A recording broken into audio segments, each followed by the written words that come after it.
creemos que el derecho internacional público se trata solamente de tratados entre países, pero en realidad involucra muchos actores y tiene distintas fuentes. Así que los invitamos a que nos acompañen durante este video, donde vamos a explicar de manera sencilla quiénes son los sujetos del derecho internacional y de dónde provienen sus fuentes. Sujetos del derecho internacional público. Empecemos por lo primero. ¿Qué significa ser sujeto del derecho internacional? Significa tener capacidad de tener derechos y obligaciones en el orden internacional, además de poderlos hacer valer. Pero claro, no todos los actores internacionales tienen la misma capacidad. Hay una especie de rangos, hay sujetos plenos y parciales. El sujeto por excelencia del Estado tiene soberanía, tiene territorio, puede firmar tratados, tiene población y tiene derecho a ser reclamado y requerido. Pero no es el único. También están las organizaciones internacionales como la ONU, la OEA y la Unión Europea. Estas no son estados, pero sí tienen personalidad jurídica internacional para cumplir fines específicos. Y no olvidemos a los individuos, que antes no eran considerados sujetos, pero hoy en día sí lo son, sobre todo por temas de derechos humanos y derecho penal internacional. Por ejemplo, un individuo puede ser juzgado por crímenes de guerra ante la Corte Internacional. También tenemos a los movimientos de liberación nacional, como en su momento lo fue la Organización para la Libertad de Palestina, reconocida por la ONU. Y algo interesante, hasta la Santa Sede y el Vaticano tienen un estatus especial como sujetos internacionales. Entonces, en resumen, podríamos decir que el Estado es el sujeto principal, pero el derecho internacional se ha abierto para incluir a más actores. Ahora hablemos de las fuentes del derecho internacional.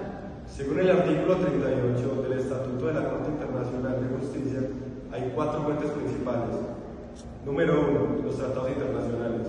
Número 2, las costumbres internacionales. Número 3, los principios generales del derecho. Y número 4, y como medios auxiliares, la jurisprudencia y la doctrina. Vamos a algunos ejemplos. El primero, un tratado sería la Convención de Ginebra, que regula la guerra y la protección de civiles que no tienen absolutamente nada que ver. Segundo, la costumbre internacional. Se ven prácticas aceptadas por todos, como la inmunidad diplomática de algunos funcionarios. Y tercero, los principios generales del derecho son reglas comunes en la mayoría de los sistemas jurídicos, como la pretensión de buena fe. Y ojo, también están las resoluciones de organismos internacionales que, aunque no siempre son vinculantes, pueden tener un gran peso político y jurídico. Exacto. Un ejemplo sería la resolución 1514 de la ONU sobre la independencia de los pueblos coloniales. Así que, a ver, las fuentes son como una especie de materiales de construcción del derecho internacional. De allí nacen las normas que regulan las relaciones internacionales. A ver, hagamos un ejercicio.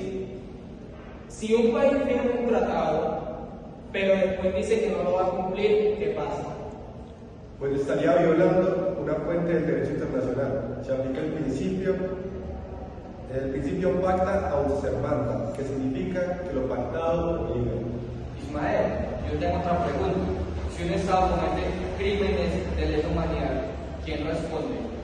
No solo el Estado, sino también los individuos responsables, como pasó con los juicios de Nuremberg después de la Segunda Guerra Mundial.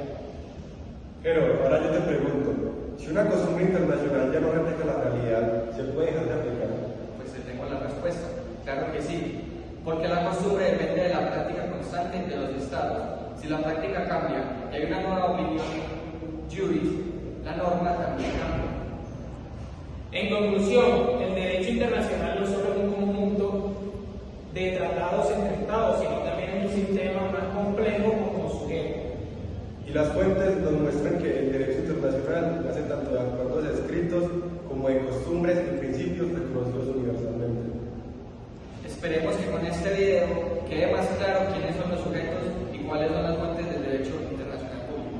Bueno, ya explicamos lo básico del derecho internacional, de los sujetos y las fuentes de este derecho, pero ahora vale la pena profundizar, ya que en el derecho internacional hay muchas situaciones prácticas muy interesantes. Sí, por ejemplo, no todos los sujetos tienen la misma capacidad. Un Estado puede firmar un tratado, pero un individuo no. Sin embargo, el individuo puede reclamar derechos frente a tribunales internacionales. Así que lo que veremos ahora es cómo se diferencian los sujetos plenos de los parciales. y cómo funcionan realmente las fuentes en la práctica internacional. Los estados son sujetos plenos, con todas las competencias, soberanía, población, territorio y gobierno. Las organizaciones internacionales, en cambio, son sujetos derivados. Nacen porque los estados las crean y su capacidad depende de lo que está en su tratado constitutivo.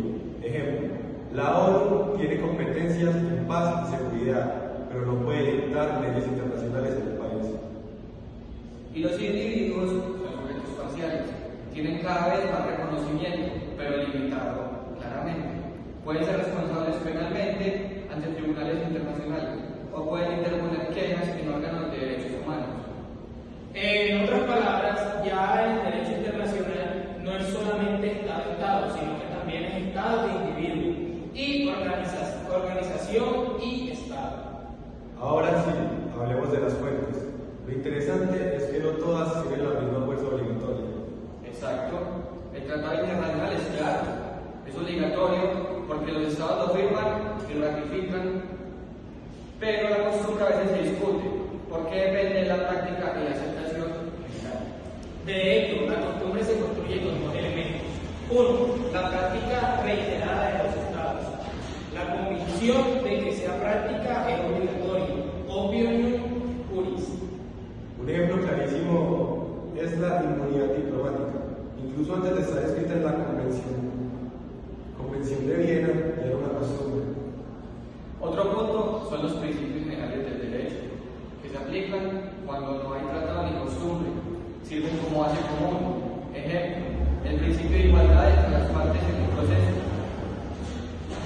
Y no olvidemos la jurisprudencia y la doctrina, ya que no son fuentes principales, pero ayudan a interpretar y llenar vacíos.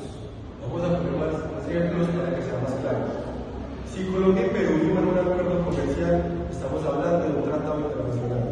Si todos los estados aceptan que el mar territorial se mide hasta 12 millas náuticas, eso es costumbre internacional. Si un tribunal internacional resuelve un caso aplicable, la buena fe aplica un principio general del derecho. Pero a ver, ¿y entonces para los sujetos qué? El Estado puede mandar a otro Estado en la Corte Internacional de Justicia. Vamos a un segundo. Pero a ver, para los sujetos qué? El Estado puede mandar a otro Estado en la Corte Internacional de Justicia. Un individuo puede ser juzgado en la Corte Penal Internacional por crímenes de lesa humanidad o guerra. Esto muestra que el derecho no solamente es teoría, sino que también vive en lo cotidiano. Pero entonces una pregunta. ¿Qué pasaría si un Estado dice, yo no acepto esa costumbre? Pues mira, pasaría que en algunos casos, si se opuso desde el inicio de manera constante, puede no estar obligado, pero si es una costumbre general y obligatoria, como la prohibición del genocidio, ningún Estado puede excusarse. Y otra pregunta, ¿los tratados internacionales están por encima de las leyes internas? Pues mi hermano, te tengo la respuesta. Depende del país.